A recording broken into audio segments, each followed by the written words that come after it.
আসসালামু আলাইকুম ওয়া রাহমাতুল্লাহি ওয়া বারাকাতুহু।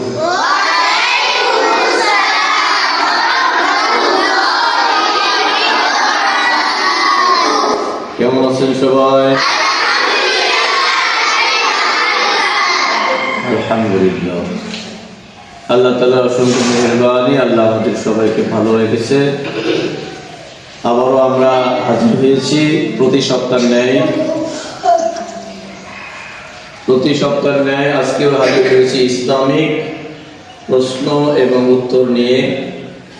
আমরা নিজেরা নিজেদের থেকে প্রশ্ন করব এবং যে প্রশ্নগুলো করব নিজেরা নিজের জানার জন্য, এবং আমি ইনশাআল্লাহ প্রশ্নগুলোকে সঠিকভাবে উত্তর দেওয়ার জন্য চেষ্টা করব, যাতে করে আমি সহ আমাদের সকলেই উপকারে আসে ইনশাআল্লাহ। আমরা এখনই আজকে সাপ্তাহিক যে প্রশ্ন করব আমরা এখন শুরু করতে যাচ্ছি।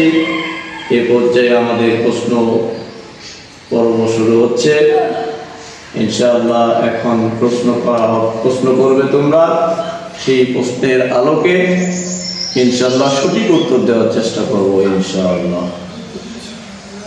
এ পর্যায়ে আমাদের এখন প্রশ্ন পর্ব শুরু হচ্ছে। প্রশ্ন পর্ব নিয়ে আসছি তাসকি।